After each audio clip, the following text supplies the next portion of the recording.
setelah Wang Lin memutuskan untuk pergi meninggalkan tokonya, ia pun memilih berjalan santai di keheningan malam yang gelap gulita di sekitaran jalan di wilayah ibu kota, disertai guyuran hujan salju yang tanpa henti terus-menerus turun dari langit di balik sosok aki-aki tuir bau tanahnya. Tetapi tepat ketika ia berjalan menuju ujung jalan, sosok tuirnya pun tanpa diduga tiba-tiba mengalami perubahan, dengan punggung bungkuknya pun perlahan-lahan kembali tegak, diikuti kerutan di wajahnya yang perlahan-lahan juga menghilang. Dan pada saat ia tiba di ujung jalan, sosoknya pun secara mengejutkan tiba-tiba berubah, dengan yang sebelumnya sosoknya tampak seperti seorang tuir manusia panah, kini pun kembali lagi menjadi seorang kultivator muda seperti sedia kala. Meskipun dirinya belum mencapai ranah kultivasi transformasi jiwa, ia pun merasa hal itu sekarang sudah sangat dekat dengannya. Sebab setelah mempelajari domain kehidupan dan kematian untuk memahami apa itu surga, tubuhnya pun memiliki keinginan kuat untuk terbang menembus kultivasi itu. Oleh sebab itu hal inilah yang membuatnya dari sekarang tak perlu lagi mencari domain atau memahami surga,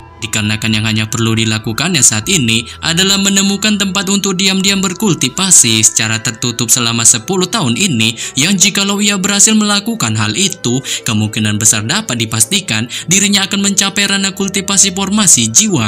Memikirkan hal ini, Wang Lin pun tetap berdiri diam di tempatnya, sembari pandangan kosongnya menatap seluruh penjuru jalan, tempat yang menjadi saksi bisu awal pertama kali ia menjadi seorang manusia panah. Sehingga hal ini pun lantas mengingatnya akan dejavu masa-masa indah itu, dengan setelah sejenak mengingat dejavu masa lalu ini, di balik kesedihan yang perlahan terlintas di benaknya, sosoknya pun pada akhirnya menghilang di keheningan malam. Sementara Wang Lin menghilang di keheningan malam tanpa kita mengetahui kemana sebenarnya gerangan ia akan pergi, kini pun kita akan berpindah cerita ke TKP Daniu berada, yang mana pada saat ini di sebuah kota 10.000 km di arah timur, Daniu pun masih bersama para rombongan warga di wilayah ibu kota melakukan misi pembersihan salju di wilayah itu. Dengan kali ini tak terhitung jumlahnya para warga di wilayah ibu kota yang diutus selama misi pembersihan salju itu mokat, dikarenakan masing-masing tubuh mereka tak sanggup untuk menahan suhu dingin yang dihasilkan dari hujan salju edan itu. Tetapi untungnya Daniu pun tak mengalami hal menyuramkan sama seperti mereka, sebab secara ajaib ukiran patung kayu yang waktu itu pernah diberikan Wang Lin padanya tanpa diduga menghasilkan seberkas energi hangat yang memungkinkannya terlindungi dari suhu dingin yang dihasilkan hujan salju itu, sehingga membuat kondisinya pun kali ini dalam keadaan baik-baik saja.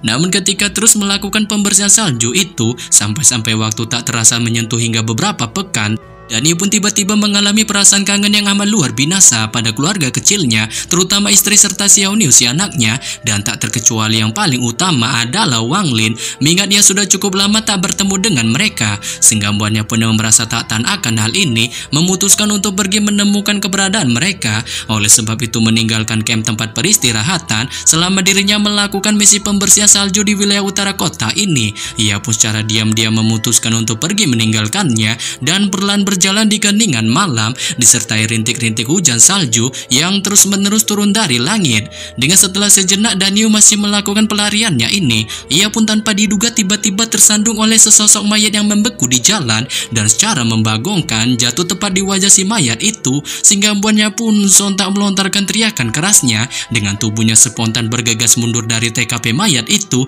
di balik ketakutan hebat yang kali ini terpancar di raut wajahnya. Terlebih lagi ketika ia melihat TKP sekitar, ia pun secara mengejutkan menemukan banyak mayat membeku tak terhitung jumlahnya yang secara mengerikan bergeletakan di area jalan.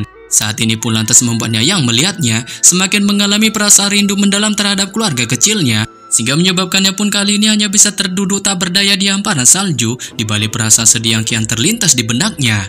Namun setelah waktu yang cukup lama, ketika Daniu masih mengalami perasaan sedih ini, ia pun tiba-tiba spontan merasakan kehangatan mulai dialami di tubuhnya, diikuti oleh sebuah tangan sosok manusia yang tanpa diduga menempuk kepalanya. Dengan ketika berbalik menoleh untuk melihat, ia pun terkejut terheran-heran menemukan sosok seorang pemuda muncul di belakangnya, dengan matanya kali ini diselimuti oleh pancaran aura cahaya kuno yang ternyata itu secara mengejutkan siapa lagi kalau bukan Wang Lin.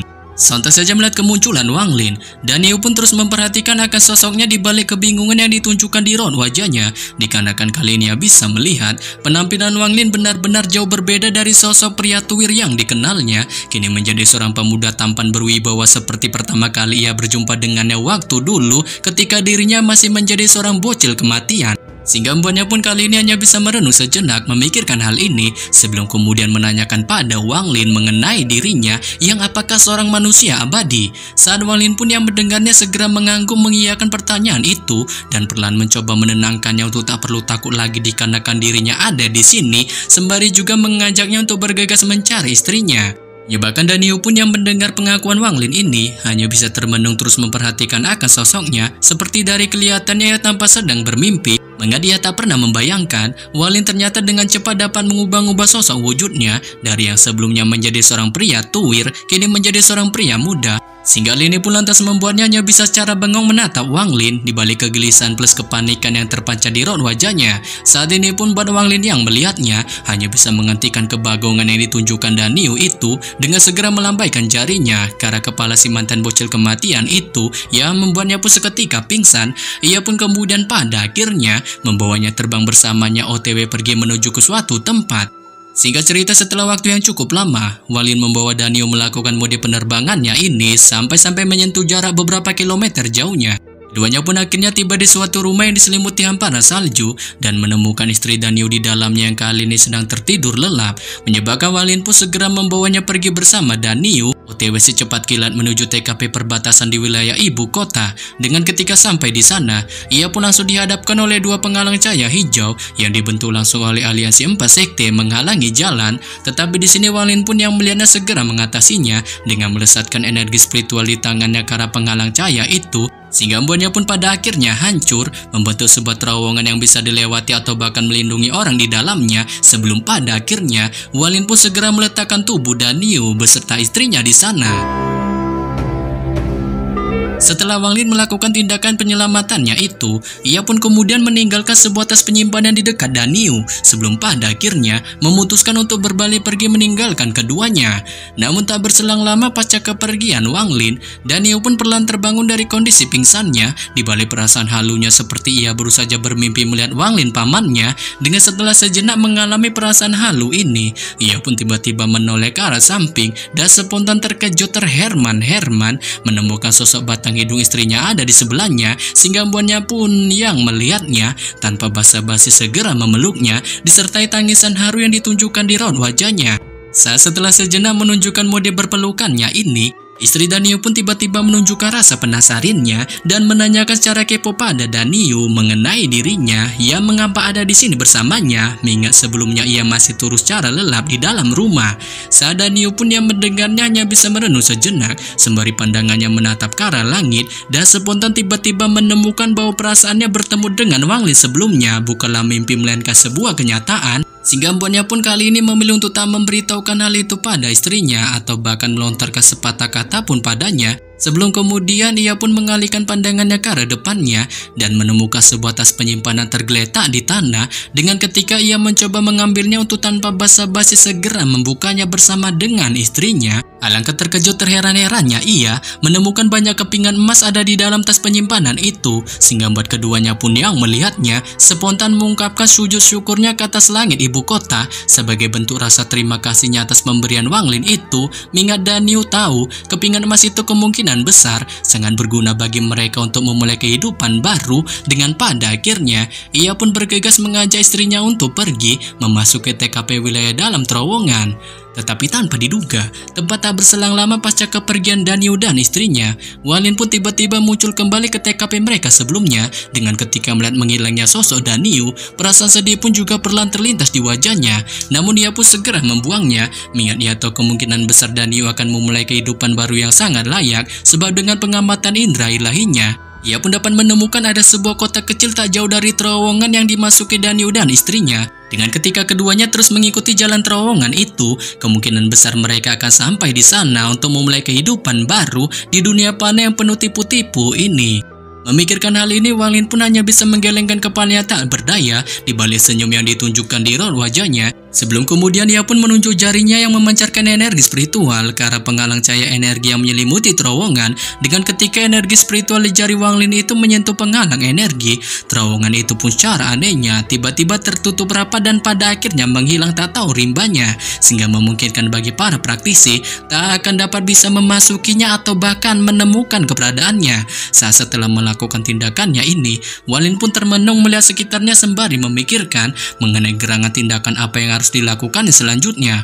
Tetapi di sini ia pun memutuskan untuk tak terburu-buru meninggalkan aliansi 4 sekte, dikarenakan ia masih memiliki satu tujuan yang belum dicapainya, yaitu mendapatkan kuali hujan. Sebab kuali hujan itu merupakan harta yang sangat langka dan dibutuhkan seorang praktisi di tahap ranah kultivasi formasi jiwa untuk menembus ranah kultivasi perubahan jiwa. Sehingga bagi Wang Lin, benda itu pun juga sangatlah dibutuhkannya di masa depan jika sewaktu-waktu ia berniat menembus ranah kultivasi perubahan jiwa. Oleh sebab itu, setelah memikirkan hal ini, Wang Lin pun memutuskan untuk pergi menghilang ke sebuah gunung salju yang ada di wilayah ibu kota, bertujuan melakukan pelatihan tersembunyi di sana, mengingat dia tak tahu kapan negara Suyu akan datang melakukan penyerangan. Jadi yang harus dilakukannya saat ini adalah bergegas mempersiapkan dirinya untuk mencapai ranah kultivasi tahap formasi jiwa guna meningkatkan peluang keberhasilannya mendapatkan kuali hujan. Dan sementara Wang Lin melakukan pelatihan tertutup di gunung salju, kini pun kita akan berpindah cerita ke TKP aliansi 4 sekte berada. Yang mana pada saat ini, setelah 1 tahun berlalu selama invasi salju terus mengguyur wilayah ibu kota, seluruh penjuru wilayah aliansi 4 sekte pun kini tertutupi oleh hamparan salju dengan sejumlah besar mayat manusia berteparan di jalan, sehingga buat dunia panah aliansi 4 sekte pun kini telah berubah layaknya seperti sebuah pemakaman.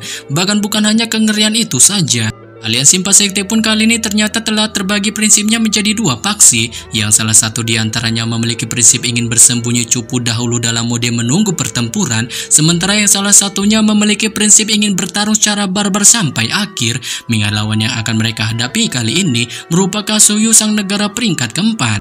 Namun pada suatu hari, ketika aliansi 4 sekte masih mengalami perbedaan prinsip ini dalam menghadapi pertempuran melawan negara Suyu, tanpa diduga sejumlah besar aura dingin pun keluar dari celah di langit, diikuti kemunculan tiba-tiba seorang wanita yang berjalan keluar dari salah satu celah di pusat aliansi 4 sekte dengan penampilannya mengenakan gaun putih di balik paras cantiknya, tampak seperti seorang ratu es. Sebelum kemudian ia pun melirik ke TKP bawah wilayah aliansi 4 sekte dan mengangkat tangannya untuk secara santai menunjuk jarinya ke arah langit. Dengan ketika ia melakukan tindakannya itu, sebuah kemampuan es mengerikan pun tiba-tiba meluas, menghancurkan formasi penghalang salju yang dibentuk oleh aliansi 4 sekte secara berkeping-keping, dan itu pun segera berjatuhan mengujani wilayah aliansi 4 sekte. Dengan tak lama pasca si wanita es itu menghancurkan formasi penghalang ini, ia pun tiba-tiba spontan melontarkan teriakan kerasnya, memerintahkan para anggotanya untuk menyerbu aliansi 4 sekte.